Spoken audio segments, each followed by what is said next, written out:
First of all, John Nice but Grumpy is with us. Hello, John. Good morning, Mark. How you doing? I just checked my notes, and it was 5 years since I was last on this show. I was trying to get in the mood last night, and there was a TV show with one of those over-the-top voiceovers, you know, where they go like, Sandra walks into the office to make a phone call, dramatic pause, but when she dials the number, the other person isn't there. They seem really pointless, but they seem to be on the TV shows more and more these days. So, well, you're starting off already, look. Should I have given you a bigger introduction? Too Ladies and gentlemen, live on BBC Radio Suffolk, it's John Nice but Grumpy. Is that better? Yeah, that's a lot better. I think there was 5 years away, crikey. Too much toilet talk as well last week as well. I know. Well, we're going to do supermarkets with you in a moment or two, but let's also introduce David Grimwood. Good morning, David. Good morning. Morning, Mark. Thank you both very, very much for joining us. And David, you've set the ball rolling already this morning. We've had a lot of people getting in touch about food served up on things other than plates. Now, you are a restaurateur, you're a chef. So what do you serve your food up on? Oh, don't get me started on this one, Mark. It's interesting. Your viewers this morning have come up with your listeners, sorry. We don't like many things apart from nice white plates, and that is what food was designed to be served on. And they have to be warm as well, don't they? Well, yeah, if you're serving warm food, you've got to have a warm plate. The Americans are very bad at doing that, aren't they? They have cold plates for hot food. We don't in this country. We need nice hot plates for hot food and cold plates for cold food. Sometimes you go and get a plate and it's hot and you're having a salad. Oh, for goodness sake. What? Limp lettuce? What use is that, hey? So what kind of things... I mean, you obviously serve your stuff up on white plates. Well, I know you do because I've been to your establishment. But what have you come across then? What sort of weird and wonderful things have you come across? Well, this isn't anything new, Mark. I can remember when I was a young whippersnapper of a chef up in Derbyshire, and I had dark hair and a dark beard in those days.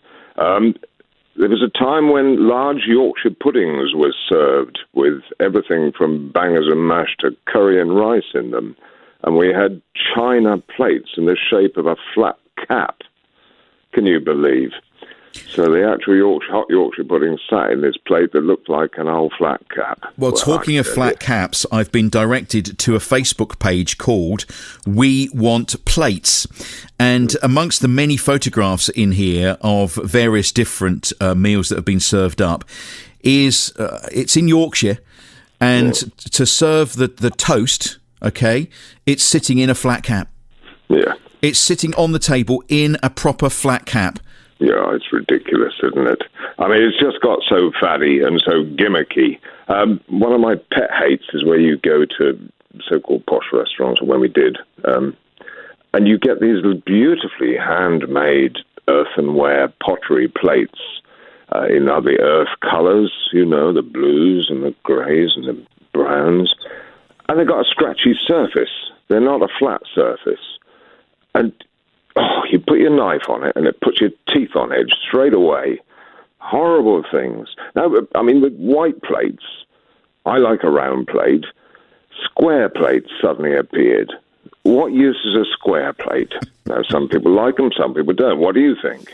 Well, let's ask John. What do you think, John? Should we white plates or serving things up on bits of slate and chopping boards? Well, there's a restaurant in London I went to once that served a pizza on a dartboard. Oh, for goodness sake. Yeah, so I'm very much a traditionalist. I'm definitely a white plate for me all the way. That's just bizarre. Pizza on a dartboard. I mean, we've got some great ones coming through, and there was the one I mentioned a little while ago about Las Vegas, and you get your wine through a drip, and you eat the food out of a kidney bowl. That's and the waiting staff are dressed up as doctors and nurses. Crazy. I mean, the other thing, Mark, about this is it's difficult enough to get good kitchen porters to work in our kitchens doing all the washing up, and now places are providing them with 5 times as many bits to wash up. It's absolutely ridiculous. Let's bring in Steve, who's on the line to us now with more on this. Good morning, Steve. Good morning. Good morning. Thank you for joining us live from Norton this morning. So what have you had served up then, Steve? Well, I had a steak and ale pie, mashed potatoes and peas and bits and bobs and that to go with it, and the gravy as well. Yep. Served up on a piece of slate, of all things. And, well, you know, what happens with a piece of slate? They left it on the table, and the peas were in like a, well, they were sort of how they were putting in with the vegetables and that. Well, as I started eating the vegetables, the peas were rolling the one on the floor. And I mean, what I ask you, I mean, what's the point of that? What happened to the gravy? Oh, Gravy on a bit of slate. You didn't talk about that, boy. I tell you, because that weren't much cop neither, and all. Good gracious. He said to me, "Oh, put it in a make like a dome or a dent in the mashed potato and put it in there." I said, "I ain't having that bun of me feet and bun of me feet on the floor." Oh, brilliant! Now you've also seen objects in the sky. We've got a bit of a UFO theme going this morning. You have, yes. What have you seen? Well, what haven't I seen? That's the thing. About 5 o'clock one morning, I had to get up because the dog wanted to go out in the garden. Yep. So I let it out and I stood there and I watched. Well, the best way I can describe it is little tiny lights, perfect severe round lights, and they were sort of going from one direction to the north, and every time they just disappeared out back into space again. I think that was, and we've had a couple of people ring up over the last couple of days about this because it's been quite clear. I think that's the Starlink satellites from Elon Musk that are going around. Really? Yeah. Mr. Musk. Would you agree, David? Have you seen them? Yeah, I mean, they're quite spectacular in the sky, aren't they? Like a little train going across the sky. But, yeah, they're the satellites, all right. Oh, they're the satellites. Yep. Right. Well, that explains one thing. But the other thing I've seen, now this is a strange one. Where the constellation of Orion is, yes, to the left-hand side of that, right? Yes. Well, actually, just below it. one night, and that about 10:30, 11 o'clock. Yep. I was out in the garden having a coffee, and I spotted this orange light. And that was an orange light, and I thought to myself, well, hang on a minute, that can't be a star, because in that position there is no star there, and no planet or nothing like that. So, for some reason, I'd got the torch in my hand. So I shone the torch up at this light and flicked it on and off. And would you believe it, the light disappeared. Well, you scared it off? I reckon I did. I thought, well, that's strange, and that had me baffled for months. Wow. Steve, thank you very much. Strange things in the sky and strange things on our plates as well. I've got a few of these coming through. We'll come to your grumps in a moment, John. But Martin's been in touch. He's not very impressed with food other than it being served up on white plates. He actually says here on my Facebook page, I get so angry this boils my wee. I've never heard that phrase before, but it sounds as if he's very angry about this. A board, a piece of slate, a miniature shopping trolley with a chip in it, a flower pot with a pudding in it. I refuse to be served on anything but a plate, and I stipulate when ordering, or they can put their shed remnants where the sun don't shine. Good man. Glenn's been in touch. This definitely grinds my gears, says Glenn. Thank you, Glenn. And Heather, we've had slate before, a piece of wood, stupid idea, on a proper plate, please, and also can't stand salad in bowls on the side. I want it all on one plate. The thing is, we've had people, David, talking about it being served up on a wooden chopping board, steak and things like that. And I watched James Martin the other day, and he had a whole segment about how to make sure your chopping boards are clean, and cleanliness here is paramount, isn't it? Absolutely. I mean, there's a big hygiene thing going on here with these little baskets and the baby Le Creuset pots and things like that, little buckets, tin buckets, and anything out of the garden shed, as your chap said there. You know, you've got an awful lot of things going into the wash-up area, and they need them turned around quickly. Boards that have got sort of grooves in them, they're difficult. They can be dangerous. Yeah, I mean, there's a whole hygiene thing. And the other thing, Mark, is, when you get these plates and platters on wood of continental meats and cornichon and things like that, and you get these poor old waitresses, they're struggling to carry them through, and then when you get to the table, in a lot of restaurants, the tables aren't big enough to put the damn things down, are they? No, it's very true. I can you've got see a big now. hygiene problem. Yeah, because you're holding it by the little handle, the wooden board, aren't you? And sometimes they're really very heavy. We have another example right here on Mark Murphy at Breakfast of food being served up. Here is producer Isaac Chenery. Now, what have you had served up in what? So I was having a nice portion of chips come out in a shopping trolley. That was a big portion, wasn't it? Well, it was a little miniature shopping trolley. Oh, a small version of a shopping trolley. But I don't quite get the connection between chips and a trolley. Not really, no. It was very weird. They were nice chips. Yeah. But I don't understand. Sometimes they come out in a little, like a little chip fryer thing, don't they? Yeah, no, it was Did a it have little wheels? Supermarket. Yeah. Wheels on. It was really awkward because it kept sliding all over the place. Thing is, when he finished eating the chips out of the trolley, what do you do? Push it in the corner or chuck it in the canal? You certainly don't chuck it in the canal. And Karen from Felixstowe. Hello, Karen. Hello. Hello, Karen. Tell me about... Go on. A quick story about when we took my father-in-law out for a posh meal in Derbyshire when we took him on holiday for his 90th birthday. Oh, lovely, yes. Prince Charles had been in and frequented the pub restaurant. Anyway, we went in and sat down to a lovely meal, scallop starter, really posh, and then we had steak and chips. Now, the chips arrived in what my father-in-law described as the army rations shaving mug that he had it back in the army, so he refused to eat them because he just couldn't eat his chips out of a container that he'd literally shaved in through 4 years of being in the army. So there you go. The association was just too strong. He couldn't get over it, not even for a chip. It was just the typical enamel shaving mug that you used to have when you were camping and all of that. But anyway, my goodness. I Karen, remember that meal well. thank you very much for sharing that one today. I've got a few more coming through like that. But let's get John onto the grumpy pedestal now. Supermarket shopping, John. Yes. I must say, actually, a previous caller, Steve, he could have a show with Brian from Melton. I thought it was brilliant. I think it's his brother. Oh, yeah. But yeah, supermarkets, I think it's become a big deal. It's like a family day out, or people treat it as a day out now, and sort of social distancing varies depending where you go. But it's kind of, as soon as you go in, like by the sandwich bit, there's somebody sort of making decisions.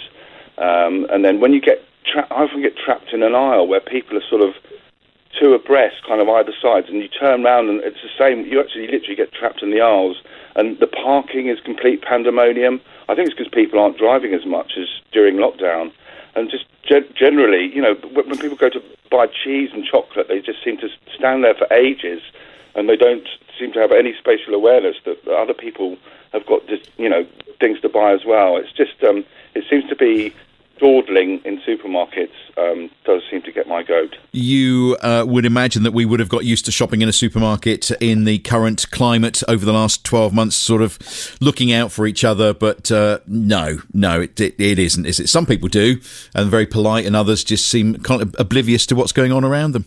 Absolutely, yeah. It is generally, like I say, it's pandemonium in there, so unfortunately, yeah, you end up going online. I don't think I've ever been trapped in an aisle. I've come close to it. I do know what you mean. And it is meant to be still for essentials and, not a place to take the family out for a little wander round. But that does appear to be what's happening at the moment, and it is a little bit frustrating. And I know we've taken calls from people in the past who say, look, why is it people who don't work shop at the weekend? Why can't they shop during the week when there's fewer people around and they've got more time than making supermarkets busy on a Saturday and a Sunday? Yeah, it is tricky, and I get it, and we're having to sort of adapt the way we are. But yeah, just sometimes when you almost feel a bit claustrophobic when you get trapped in an aisle, I think. Yeah, ever been trapped in an aisle, David? No, not recently. No. Supermarkets, flipping heck. Well, they've done social hubs, aren't they? Well, they've done incredibly well. Their profits have gone boom up through the roof over the last 12 months because of the pandemic. And I suppose, John, the answer is, you touched on it, would either be click and collect or get a delivery. Well, yeah, I mean, I tend to just kind of, just pop out very irregularly now for supermarket shopping. We do go online, so that seems to be the way forward. Although, the downside of that is they sort of arrive when you're sort of halfway through a Zoom. But, it's all part of the new way. Well, we have a nice delivery on a Sunday afternoon, and say hello to the driver, different one every time from a well-known store, and hello there, nice to see you, drive safely, and all this kind of stuff. And out in all weathers, when we had the snow, my goodness me, they were still on time in the snow. And I said, "How's it been?" He said, "I've been dug out a couple of times." He said, "But don't worry about it." And he said, "I'm going to have fun getting out your road." I said, "Do you want me to give you a hand?" No, it's fine. He said, "I've got a shovel." And he's quite happy. Actually, hats off to the drivers. They are all incredibly polite. Yeah, they're great. And they do a really good service, so hats off to them. Let's have another hospitality one, David, because, as I said earlier on, you're a restaurateur and you've got your own place. Yeah. So a Ponzi-flavoured gin. Oh, for goodness sake. Yes. Now, I love a gin. I expect you do too, Mark. I'm a partial to one now and again. Nice ice and a slice and plenty of tonic water in it. Very refreshing and lovely. And we used to have a selection of Gordon's, Plymouth, one or two other companies, and they're delicious because gin is basically vodka that's got botanicals in it. In other words, flavourings. It has to have juniper, but you can have all sorts of other things, which is lovely. And then it sort of became faddy and popular, and you had little distilleries popping up all over the place. Now, some of them are very good. Don't get me wrong. There's a particular one from Italy that I love, which is made with blood oranges. Now, that's delicious. I did see one at Christmas that was Brussels sprout flavour. No, really? Yes. Brussels sprout flavoured gin? Yes. Now, I like Brussels sprouts and I like gin, but not together. No way together. And I mean, it's just got a little bit absurd with some of the flavourings, and I just get a bit fed up with it, really, because it's spoiling a good drink. They're a bit like sort of Alco Pops now, aren't they, a lot of them? Yeah, you go in, and they're very sweet. Rum price as well, some of them. That's the word artisan, you see. That creeps in at that point. All right, so if you stick artisan in front of something, then you can charge more, can you? Yeah, it's a bit like organic with your vegetables. They have to be, though, don't they? They have to be organic, don't they, to put organic in front of them? Oh, well, they do, but I mean, it's a bit of it. Charge a bit more. Yeah. John, Ponzi-flavoured gin? Well, it's the first thing I kind of had too much alcohol in, so I can't really even sniff gin. But my wife is a big fan, and yeah, I've just kind of had a quick look at her stash, and she's got an Origin Blossom one, but she does like a gin, but I can't touch it. But I think gin is booming, isn't it? The last couple of years, yeah, it has taken a lot of other alcoholic beverages, so it's obviously clearly very popular and. That's hence why all the different flavours coming out. Isn't rum meant to be the next thing, David? Yeah, I believe so. Well, that should have been over the winter, really, rather than in the summer. My gran used to have a drop of rum in her coffee every morning. That was quite nice. I was allowed to have a little sip of that as a young'un. That's made you the man you are today. Let's stay with alcohol and pubs then, John, because you want to have a bit of a grizzle about pubs not being open. Yeah, I mean, obviously, I completely get why they're closed, but I think everyone probably can relate to not being able to go to the pub. Even on Look East last night, I noticed the Reverend, I think from over Edmondsbury, the border, was sort of saying the same thing. Yeah. So yeah, I respect the rules, but I'm an avid pub quizzer and quiz on a Wednesday and a Sunday, and I miss that kind of mental workout and the escapism and meeting up with the team. Miss having a meal out with friends and family, and those Mother's Day moments that we've all missed out on. I love going to watch a game like the Six Nations or football in the pub. The good news is hopefully we won't have to wait too long, and if everything goes to plan. But yeah, I think I definitely miss going to the pub, and I think most people can relate to that. Yeah, and David, as a pub restaurant owner, you decided to stay closed, didn't you, for the last 12 months rather than open and close, as some have had to do. I talked to you on the programme a few days ago about what it's like living in a place with nobody in there, no atmosphere. It's been very, very tough, and it's just that mixing of each other that we miss, isn't it? It's the social side of it, Mark, which is so important in our lives, and of course, with a lot of the pubs, You take someone like Swaffling White Horse. It's a huge sense of community that pubs like that are the hub of, really. And people have missed it. They really have. I've got Margaret on the line to us now from Hawley. Hello, Margaret. Good morning. Good morning. You used to run a pub as well, didn't you? Yes, two in fact. Weren't you on the A140 at one point? Yeah, we were, yes. We were at was known as the Bull Inn at Yaxley. That's it. It's the Auberge or something now, isn't it? That's right. And then we went to the Six Bells in Gidlingham. So we did a penance of almost 20 years. So what do you make of this Ponzi stuff being served up then?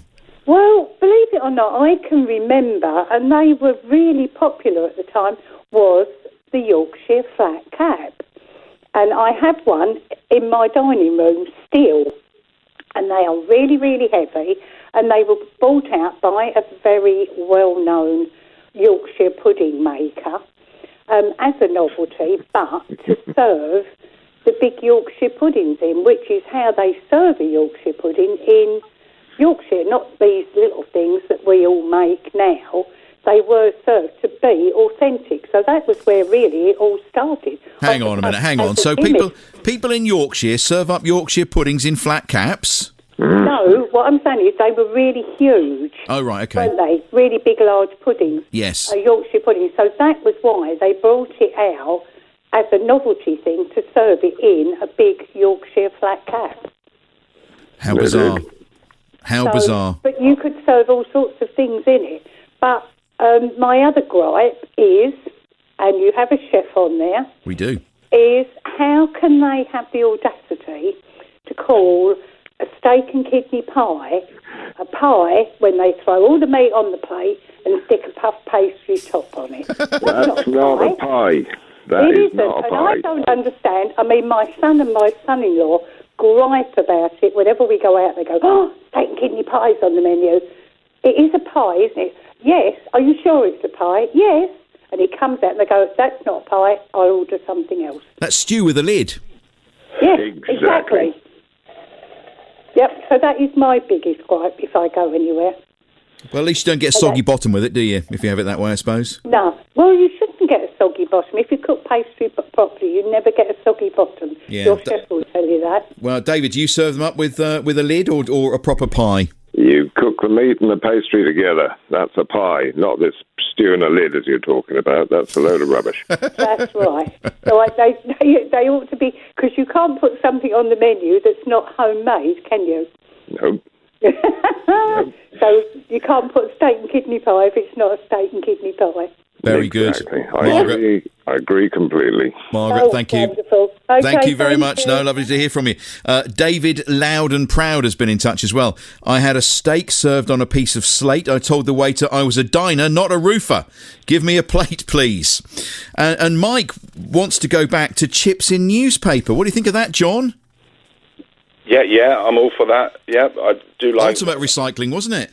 Yeah, no, I think it's, a great idea. I mean, I do like, so I'm more of a sausage and chips man, but definitely go back to the old newspaper days. Nothing nicer than eating your fish and chips with ink stains on your fingers, adds to the flavour. Absolutely, yeah. Happy days. John, you're missing the football at the moment, or that might be a blessing, I see you say, with Ipswich Town's form at the moment. Well, yeah. I'm not going to go there because I'll be on for about an hour. But I mean, not being able to play five-a-side, I sort of play five-a-side a bit. We've got an exercise bike and a treadmill, but you just can't beat running around a field for an hour. And seeing football without crowds is just rather depressing at the moment. But the thing that really annoys me without the crowds is you can hear the players scream when they get fouled to try and get the attention of the referee. And sometimes they don't even get fouled, but it's really noticeable. It's just tragic. I think when I played and we got fouled, we were told to kind of not show any sort of pain or anything because it was a sign of weakness. Yeah. Run it off was the kind of line that we used to be told. But yeah, it's just it's very frustrating. But I still miss it though, and I miss that moment when you see the pitch for the first time at Portman Road on a game day, and it feels like coming home. But yeah, I just miss football. But the players getting fouled and screaming really does wind me up. Yeah, it's much more noticeable now, isn't it? Particularly if you're watching it with no crowd noise.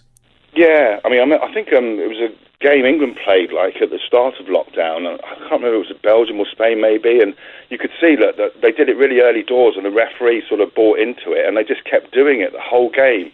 And then the England players started doing it because they could see that the referee was being influenced by it, and it's just, I don't know, it goes kind of against sport really, and fair play, and especially when you compare it, generally speaking, with rugby. I just don't think that kind of thing happens so much. Well, the difference between the two is very, very wide, isn't it, when it comes to that? And there's a lot of gamesmanship going on in soccer at the moment. Oh, sorry, I called it soccer. I meant football. Why did I call it soccer? I'm not American.